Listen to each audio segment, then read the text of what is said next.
Isu Jokowi mendirikan partai baru sedang hangat diperbincangkan dan berpotensi mengguncang politik Indonesia. Isu tentang kemungkinan Jokowi membentuk partai politik baru sedang menjadi bahan perbincangan di berbagai kalangan. Nama yang muncul, Partai Super Tbk, masih menjadi tanda tanya. Apakah ini sekadar gurauan atau benar-benar sebuah rencana serius? Terlepas dari itu, pernyataan Jokowi mengenai hal ini sukses mengundang perhatian. Sebagian orang menganggapnya sebagai kritik terhadap sistem kepartaian yang terlalu kaku, sementara yang lain yakin bahwa ini adalah langkah awal untuk membangun kendaraan politik baru. Namun, apakah benar Jokowi memiliki modal yang cukup untuk mendirikan partai dari nol? Jawabannya jelas, bukan hanya cukup, tetapi lebih dari itu.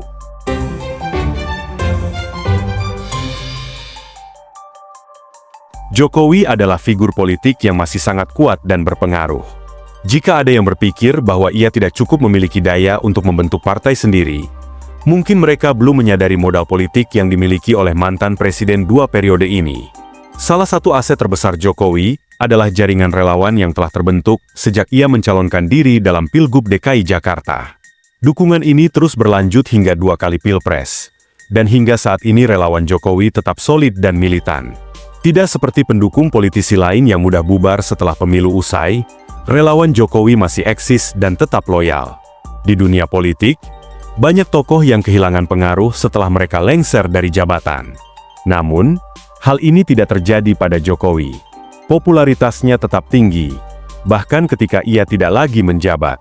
Terlepas dari berbagai kritik yang dialamatkan kepadanya, Jokowi tetap dikenal sebagai pemimpin yang memiliki kedekatan dengan rakyat. Jika ia memang berniat mendirikan partai baru, modal sosial semacam ini adalah keunggulan besar yang tidak dimiliki semua orang. Oleh karena itu, jika ada yang meragukan kemampuannya untuk membangun partai, pertanyaannya adalah, siapa lagi yang lebih siap dibandingkan dirinya? Selain itu, aturan main dalam politik juga sedang mengalami perubahan besar. Sebelumnya, partai politik harus memenuhi ambang batas 4% suara untuk bisa masuk ke parlemen. Namun, ada kemungkinan aturan ini akan dihapus atau setidaknya diturunkan secara signifikan. Jika benar demikian, maka partai baru akan lebih mudah lolos dalam pemilu. Jokowi tidak perlu lagi bernegosiasi dengan partai lama untuk mengusung calon pilihannya. Partai yang ia bentuk bisa langsung berkompetisi dalam pemilu dan menjadi kekuatan baru di peta politik nasional. Namun, ada satu kemungkinan lain. Partai Super Tbk mungkin bukan benar-benar rencana politik, melainkan sindiran terhadap kondisi partai di Indonesia saat ini. Jika diperhatikan, hampir semua partai besar dikuasai oleh elit tertentu yang telah lama bercokol di dalamnya. PDIP masih berpusat pada Megawati dengan kontrol penuh terhadap partai, di mana setiap kader yang berseberangan dengan garis partai akan tersingkir. Partai Demokrat tetap berada di bawah pengaruh keluarga SBY, sementara Gerindra tak bisa dilepaskan dari figur Prabowo Subianto. PKB pun tidak terlepas dari dominasi Muhaimin Iskandar.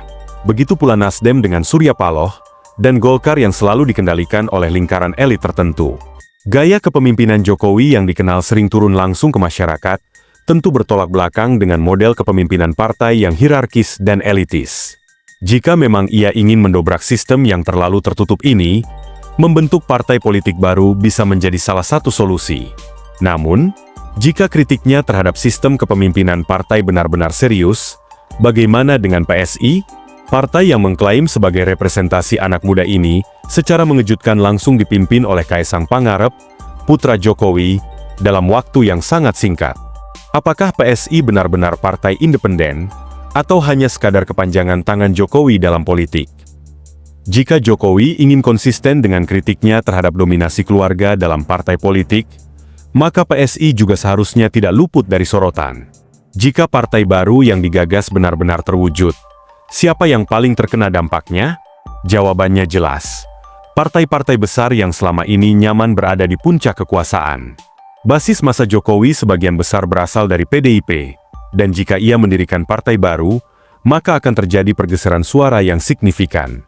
Konflik internal yang sempat mencuat antara Jokowi dan PDIP, terutama soal narasi, petugas partai, bisa semakin memperlebar jarak antara keduanya. Megawati tentu menyadari ancaman ini, sehingga wajar jika ia mulai bersikap lebih waspada. Di sisi lain, Meskipun Prabowo sudah berhasil memenangkan Pilpres, kemunculan partai baru yang didirikan oleh Jokowi bisa mengubah keseimbangan kekuatan politik di masa mendatang.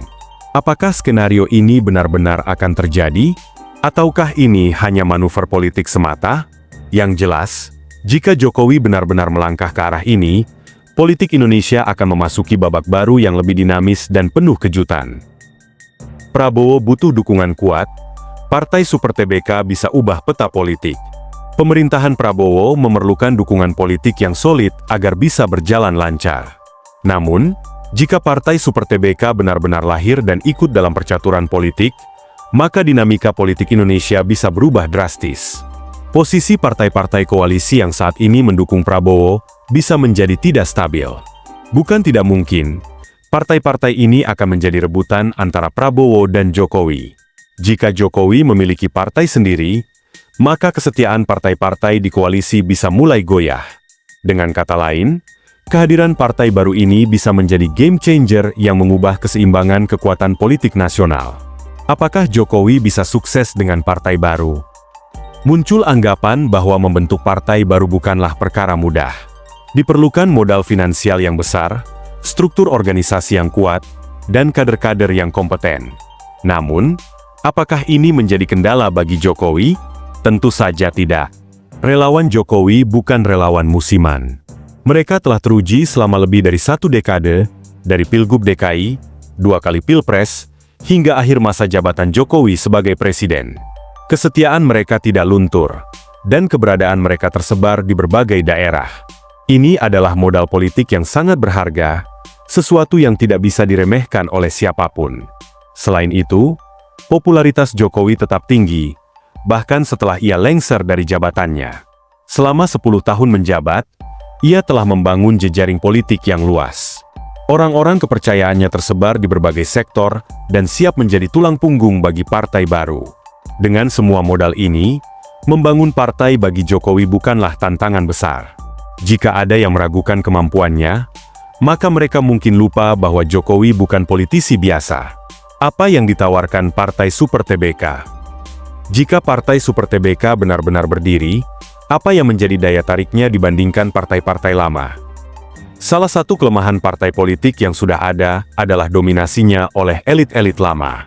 PDIP dikuasai Megawati, Demokrat dikuasai keluarga SBY, Gerindra berpusat pada Prabowo, PKB berada di tangan Muhaimin, dan Nasdem tetap di bawah kendali Surya Paloh. Hampir semua partai besar dipimpin oleh kelompok yang sama selama bertahun-tahun. Jokowi bisa menawarkan sesuatu yang berbeda. Dengan gaya kepemimpinannya yang dekat dengan rakyat, Partai Super TBK bisa lebih mengedepankan program-program nyata untuk masyarakat. Ini bisa menjadi wadah baru bagi politisi muda yang benar-benar ingin bekerja untuk rakyat, tanpa terjebak dalam politik dinasti atau kepentingan elit tertentu. Jika konsep ini diterapkan dengan baik, bukan tidak mungkin Partai Super TBK bisa langsung melejit dalam pemilu mendatang. Momentum yang tidak boleh dilewatkan.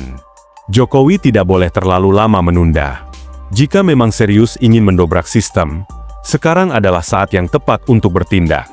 Rakyat sudah bosan dengan partai-partai lama yang hanya sibuk mempertahankan kekuasaan tanpa benar-benar membawa perubahan. Kesempatan ini terbuka lebar, dan jika Jokowi benar-benar ingin membangun demokrasi yang lebih baik, tidak ada alasan untuk menunda deklarasi lebih lama lagi. Apa dampaknya terhadap pemilu 2029? Secara konstitusi, Jokowi tidak bisa mencalonkan diri lagi dalam pemilu mendatang. Namun, jika ia memiliki partai sendiri, ia bisa menjadi kingmaker yang menentukan siapa calon presiden yang akan diusung. Pengaruhnya dalam politik nasional masih sangat kuat, dan kehadiran partainya bisa menghancurkan dominasi lama serta mengguncang sistem yang selama ini ada. PDIP berpotensi mengalami penurunan suara yang drastis jika banyak pendukungnya yang berpindah ke Partai Super TBK, Gerindra, Golkar, PKB, Nasdem, dan partai-partai lainnya harus memutar otak lebih keras untuk menjaga relevansi mereka di tengah perubahan ini. Skenario terburuk bagi partai lama adalah Jokowi sukses mendirikan partai baru yang langsung meraih dukungan besar dalam pemilu. Jika itu terjadi, mereka bisa kehilangan kursi signifikan di parlemen, dan keseimbangan kekuatan di DPR bisa berubah secara drastis. Saat ini, Prabowo memiliki dukungan dari koalisi besar. Namun, Jika partai Super TBK benar-benar lahir, segala sesuatunya bisa berubah.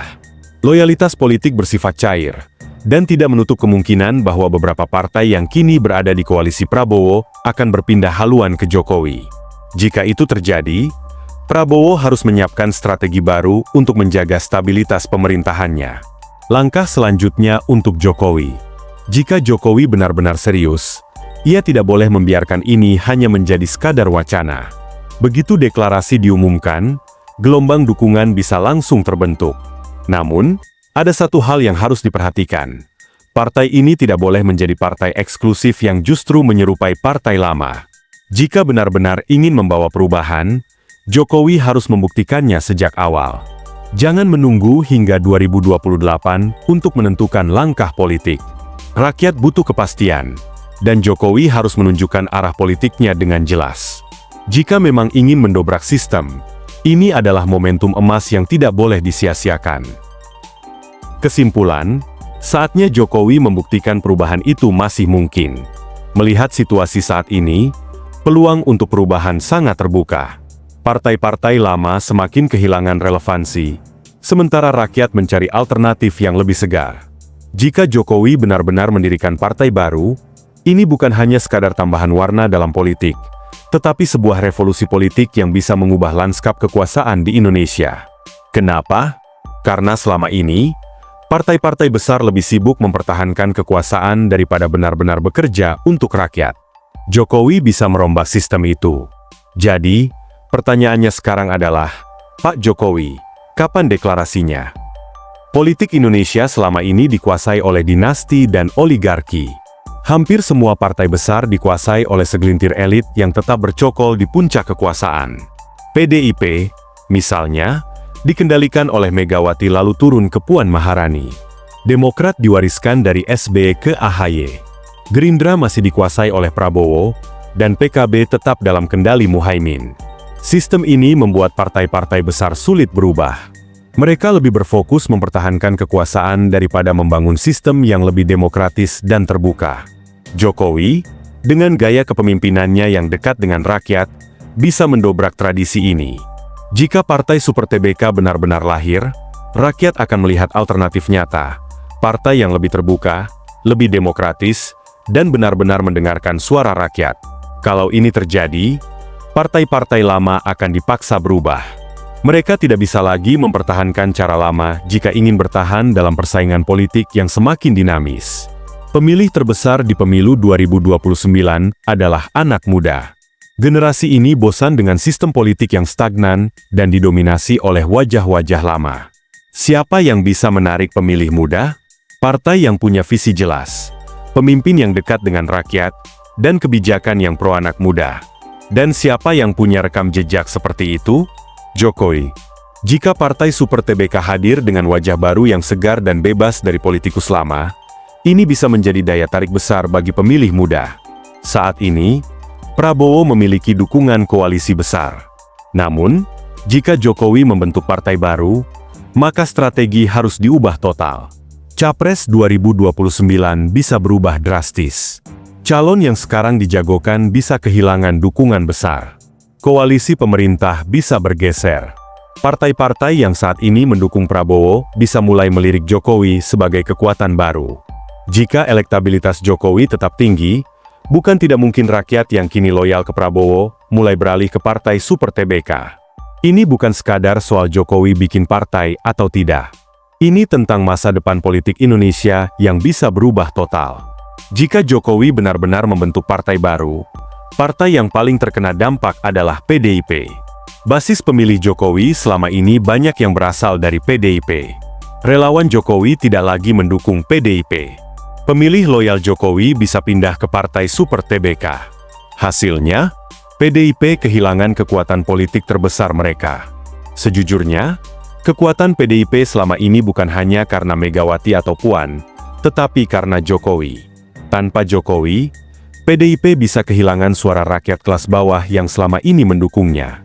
Relawan-relawan Jokowi yang tersebar di seluruh Indonesia tidak lagi menjadi bagian dari mesin politik PDIP. PDIP masih bisa bertahan, tapi sulit. Bahkan di pemilu 2024, mereka sudah kehilangan banyak suara. Jika Jokowi benar-benar membentuk partai sendiri, PDIP bisa semakin terpuruk. PDIP mungkin berharap Puan Maharani bisa menjadi penerus Jokowi di partai. Tapi realitanya, elektabilitas Puan rendah. Survei menunjukkan ia tidak memiliki daya tarik besar di kalangan pemilih. Tidak ada kedekatan dengan rakyat. Gaya kepemimpinan Puan berbeda jauh dengan Jokowi yang rajin belusukan dan membangun hubungan langsung dengan rakyat. Jika di 2029 lawannya adalah Anies, Ganjar, atau bahkan Prabowo, peluangnya sangat kecil. Kalau PDIP berharap bisa tetap berjaya tanpa Jokowi, itu hanya mimpi. Jika Jokowi membentuk partai baru, siapa yang bakal ikut bergabung? Relawan Jokowi yang sudah terbukti solid dan loyal, kader PDIP yang kecewa dan merasa tidak nyaman di partai, para menteri di kabinet Jokowi yang masih ingin berpolitik, serta kaum muda dan pemilih rasional yang menginginkan perubahan nyata. Jokowi memiliki daya tarik besar di kalangan ini. Jika Partai Super TBK benar-benar berdiri, koalisi politik di Indonesia bakal berubah drastis. PDIP harus siap kehilangan banyak suara. Tanpa Jokowi, PDIP bukan lagi raksasa politik seperti dulu. Tinggal tunggu waktu sampai Jokowi benar-benar deklarasi. Dan jika itu terjadi, politik Indonesia tidak akan pernah sama lagi. Jokowi selama ini menjadi mesin suara utama bagi PDIP. Di 2014, elektabilitas PDIP melejit karena Jokowi. Di 2019, PDIP masih berjaya karena Jokowi maju lagi. Di 2024, PDIP mulai kehilangan pengaruh. Di 2029, jika Jokowi membentuk partai baru, PDIP bisa kehilangan segalanya. Tanpa Jokowi, PDIP ibarat mobil tanpa mesin, rumah tanpa pondasi, api tanpa bahan bakar. Bisa tetap jalan, tapi terseok-seok. Jika Jokowi mendirikan Partai Super TBK, efek domino akan sangat besar. PDIP kehilangan banyak kader dan simpatisan. Partai-partai lain mulai melirik Jokowi sebagai kekuatan baru. Pilpres 2029 bakal lebih seru, karena ada kekuatan baru yang bisa menandingi partai lama. Yang jelas, politik Indonesia tidak akan sama lagi. Jadi, Pak Jokowi, kapan deklarasi?